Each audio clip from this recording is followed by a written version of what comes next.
Hello.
Thank you for tuning into Editor G. I'm Avni Raja. It's one day after Budget 2023, and the big question right now on most people's mind is how do you decide which tax structure to opt for? Yes, there were some announcements made to reduce the tax burden on taxpayers, but at the same time, it is only for the new tax regime. So all of those announcements came in for the new tax regime. How do you decode all of that? What's the impact on you? There are a lot of questions. So if you've tuned in right now, you can just post your questions to us, post it right below here, and we'll get them answered by our expert who's joining us at this point in time. We've got Feroze Azeez, Deputy CEO of Anand Rathi Wealth Management, who's with us to answer all of your questions, to break it down for us. Feroze, thank you so much for speaking to us. It's been, almost 24 hours now since the budget, and there's been some time to sort of figure out the fine print, understand the impact. There's a lot of chatter on Twitter and other social media platforms about how to analyze the new tax structure, the proposed tax structure. So let me start first by asking you the broad, takeaways for you from this budget. Hi, Avni. Like you said, it's been 24 hours, and I'm sure there's a lot of decoding which has happened. To my mind, the budget has very, very critical items which have been published. One is impact of the budget on different asset classes, which is very, very important.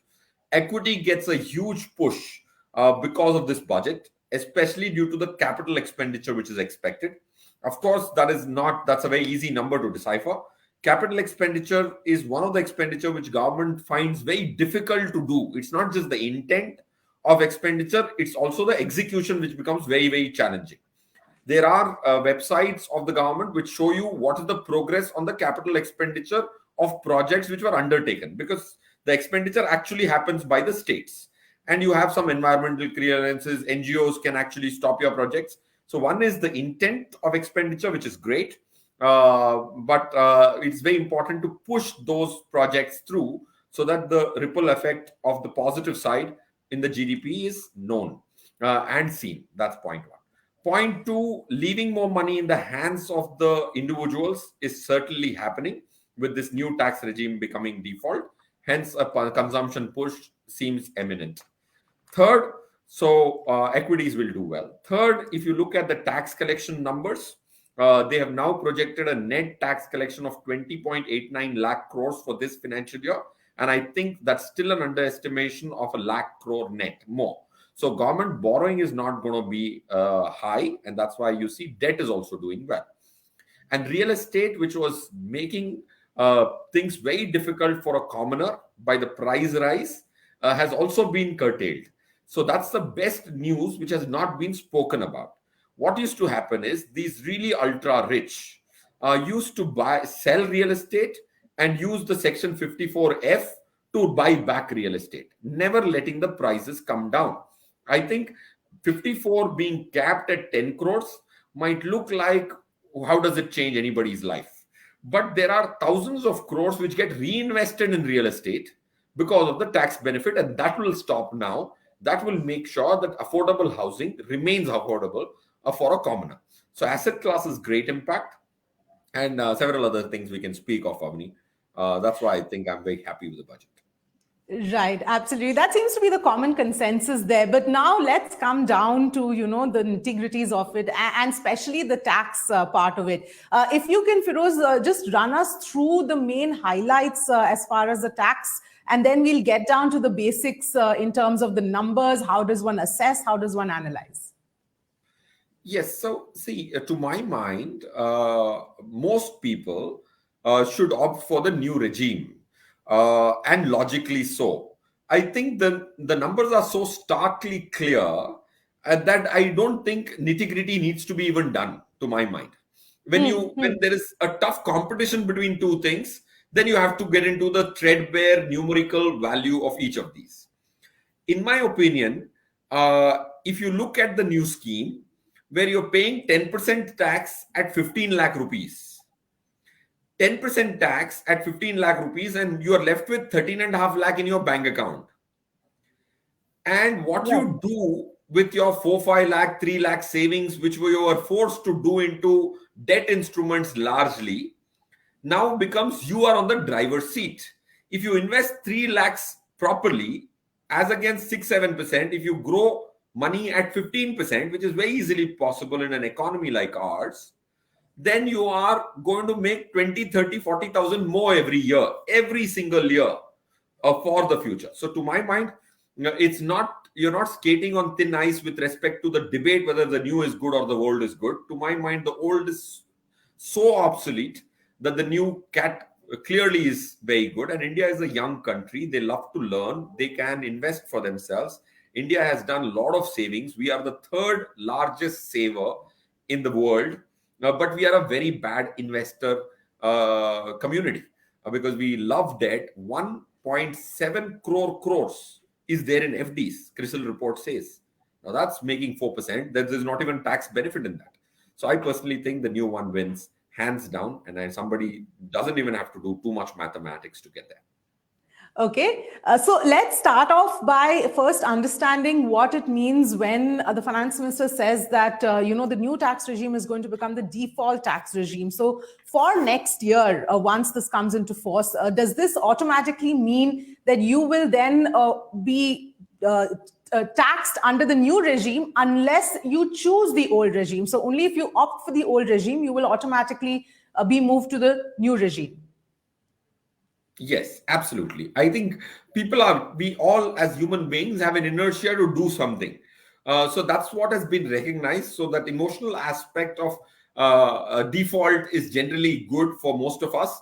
That's why the default option has changed. And I think I'm so happy, because when I saw only 2% of the tax-paying community has opted for the new regime, which was very disappointing for me. But now, since it become default, most of us will automatically choose, and people have the inertia to choose the older one. So I'm very, very excited about that, Avni. What was your follow-on Okay. question, Avni? Right, right. So now let's get to the first part of it, which is the rebate aspect, which has now gone up to 7 lakh rupees. What does that mean? Does it mean, like a lot of people on Twitter are asking, that if you're earning just above 7 lakh or 7.5 lakh, then you're better off reducing your salary to 7, because that you sort of make that much, so that much money goes into taxes. Correct. You're absolutely right. Section 87A, if you get to 7.1 lakh, you're better off at 6.99 lakhs. For sure. But you can't be so myopic in your decisions. In life, Yes. if you have to cross 7 lakhs, you can't only look at savings. You should aspire as a professional to get to 20 lakh salary. You can't be too worried that I would be getting a debit of probably not more than 15,000 rupees, right? So if that's your debit, and if 15, 20,000 rupees makes you feel that I was better off poorer in my salary, then there is a mind shift which is needed. That's point one. But there is also a 50,000 rupee standard deduction which helps you. So 87A makes it very tricky, like you said, Avni. But don't be too perturbed with that. But that's going to happen someday or the other. And I pray that it happens to most of us, so that everybody gets to those 10, 15, 20 lakh, 25 lakh salary. Because the ironical or the unfortunate part is, in 2019, which is the latest data on the income tax website, there are only 55 lakh people in India who have filed taxes greater than 10 lakhs income. 55 lakhs. Just let's introspect on this number. In a country of 140 crore people, in a country with 27 crore EPFO accounts, 2019 is a little stale data, but 55 lakhs is a very small number. So I'm not too worried about people paying those 15,000-20,000 more as soon as they've crossed this bridge of 7 lakhs. Yes, and it's also strange that it's come up now, because wherever that limit was, whether it's 2 lakhs, whether it's 5 lakhs, whether it's 7 lakhs, you're always going to have that, bracket where you're jumping from one to the other, where it may not be, that much at parity, but you have to go through it. Yes, absolutely. I think we have to go through it, but you have to look at the brighter side. The new tax regime for a 9 lakh person has reduced the tax liability by 1/4. In the new tax regime, before this change or the proposed change, you had to pay 60,000 rupees in the new tax regime. So understandable that you didn't opt for it last year. But now that 60,000 rupees has come down to 45,000, that's a 1/4 reduction in your tax liability. So I think that's a very straight benefit for a 9 lakh person, that in the new tax regime is just 45,000, which is 5% tax. Instead of 60,000, it has come down to 45,000. So for every bracket, now for a 10 lakh person, it used to be 75,000. Now it has come down to 60,000. For a person of 15 lakhs, which is 7 times our per capita income, 7 times our per capita income, or 7.5 times our per capita income, your tax liability, which used to be 1,87,500 in the new regime, has now been, after the latest budget, moved down to 1.5 lakhs. So 15 lakh salary guy gets straight 37,500 benefit. No exemptions tweaked, straight clean credit. I think I am so happy with the sharp change, which does not give you caveats. You do this, you buy more insurance, I'll give you 10,000 rupees. You pay more school fee, I'll give you 2,000 rupees. It used to be coming in piecemeal, conditional. Now this is unconditional love shown by the ministry. Yes, absolutely. And like you mentioned, there are no conditions. So you have more money in hand to spend the way you want to spend. But just as an aside, Feroze, it also means that much more importance needs to be given to people understanding why savings is important, why an insurance is important, why saving for retirement is important, because till now it was forced. I mean, you did it to save tax, and in the long run, it did benefit you. But now that awareness has to come in, because all of those are important, even if you don't get tax benefits on them. Yes, they are important. And I think we should give the credit to Young India that they are today investing in SIPs. 13,700 crores in December, which is the number which I latest have. Jan numbers are not out yet. But 13,700 crores of SIP money, I don't think a large portion of that is in ELSS schemes. So India, over the last 8, 9, 10 years, since education of investors started in 2013 at the cost of old mutual fund investors, a small cost, 800 crores is the budget for investor education this year in the mutual fund industry. With that kind of education, people are investing not from a tax standpoint. Gone are those days where we think that India needs motivation in the form of tax. That was for the people born before the 70s or 80s. Now the new generation is not investing in an SIP because you're getting a tax credit, because they're sharp. They know that you invest in an equity instrument and leave it alone for 15 years, 20 years, you're going to make money. And you don't have to bother about it on an everyday basis. Unlike the previous generation, which was intimidated by the concept of equity and used to have a perception that it's synonymous to gambling. When I speak to youngsters, they don't see it that way. Yes.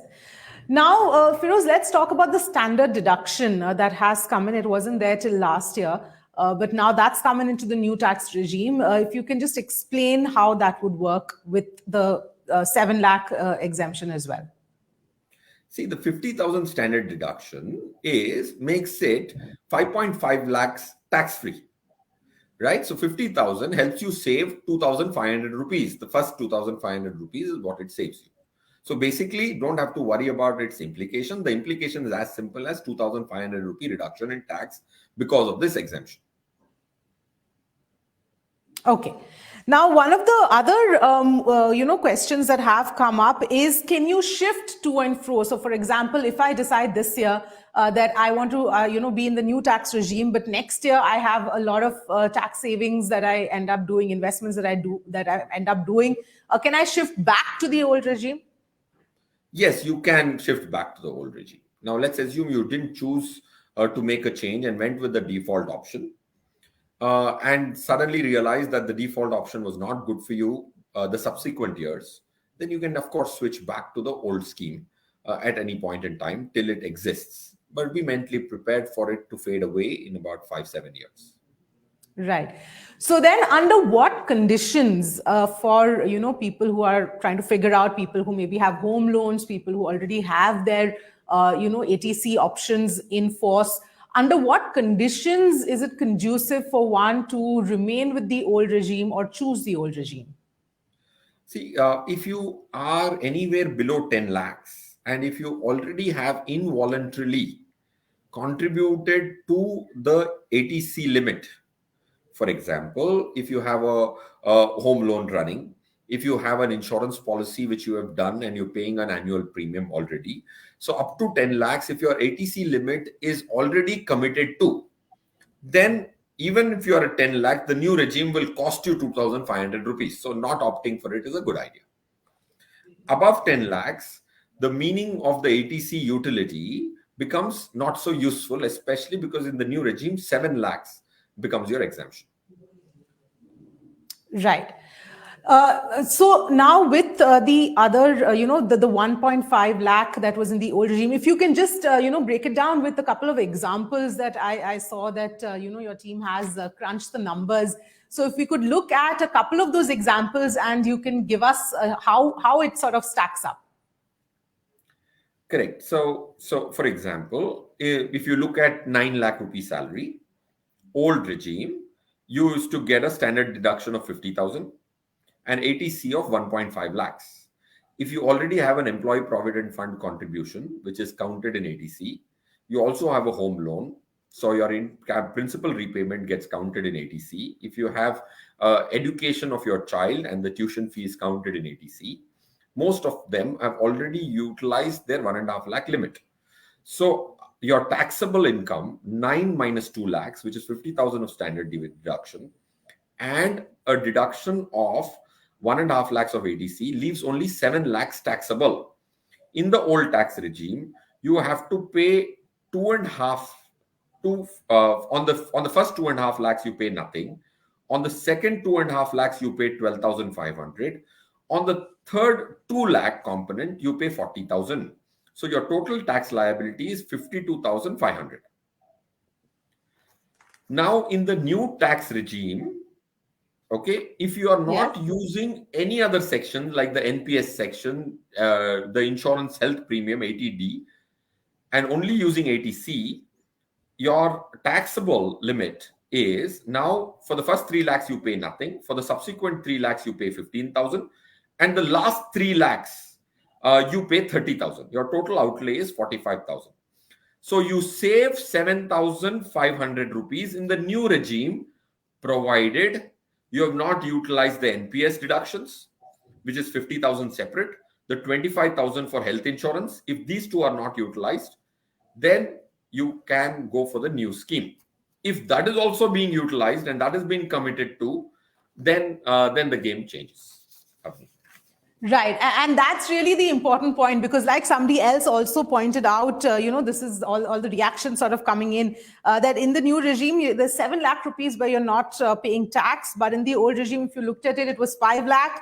Plus you had 1.5 lakh rupees of ATC plus 50,000 of NPS. So that also effectively boils down to 7 lakh. What would be your response to that? No, Avni, see, there you used to pay 5% from 2.5 lakh to 5 lakh. Yes. Right? So your first 5 lakh was not exempt. Okay? It was again the 87 section. So if you cross 5 lakhs, then you pay for the first 2.5 lakhs, the missed out 2.5 lakhs. So first 2.5 lakhs is tax free. As soon as you cross 5 lakhs, the second 2.5 lakhs becomes taxable at 5%. So the bridge which we are now debating of 7 lakhs was crossed at 5 lakhs. in the erstwhile regime. So if you were at 7 lakhs after your deductions of ATC and the 50,000 standard deduction, if 7 lakhs was your taxable income, your total outlay was 52,500, which implies you paid tax on anything greater than 2.5 lakhs. Right. Yes. Okay. Okay. Here's another question. If slabs are taxing income from 3 to 6 lakhs at 5%, how is there zero tax on an income of 7 lakh? Sorry, I didn't get that, Avni. There was some problem. If slabs are taxing, you have a slab of 3 to 6 lakh, which is 5%. And then you have the rebate, which goes up to 7 lakh. So, effectively up to 7 lakh, you're not paying tax. So somebody's just trying to understand, what the calculations are. How does that work? Very simple. The section 87A says the 3 to 6 lakhs, which is 5% tax, is only applicable if you cross the bridge of 7. Yes. So if you stop at 6 lakhs, first condition is not met, that you've not crossed 7, right? So the first check you have to do is, have you crossed 7 or not?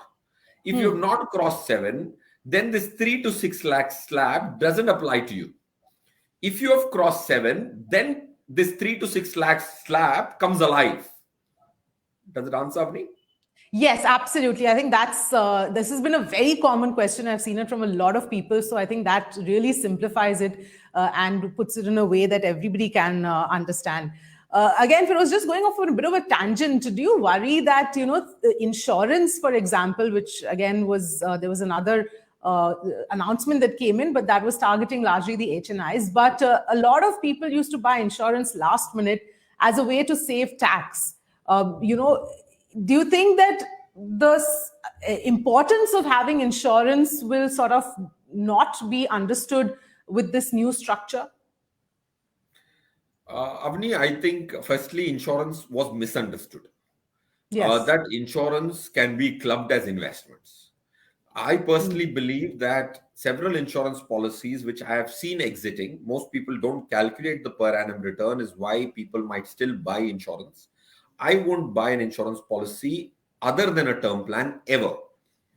Okay. Why is that? Because I have seen 2000 policies exited and matured. The return has been compounded 3.03. This is reality. Now, nobody else computes this because they keep paying the premiums. Nobody is putting in an Excel sheet the date of premiums and calculating the per annum return. Avni, have you ever done that? Or have you ever seen somebody do that? No. No, exactly. So mathematics, money is all about mathematics. If you cannot spend 2 minutes on your 10-year policy, then you're not doing enough mathematics for your decision making. And that's what is the actual behavioral pattern of most of us, not just in India, globally. So when an advisor or a distributor does this computation and realizes that it is not a great idea to buy an endowment plan, a traditional plan, a ULIP plan, at least for us, it's very mathematically backed. So I'm very happy that the mutual motivation of Section 1010D goes away for HNIs, which was being exploited because of it being absolutely tax-free.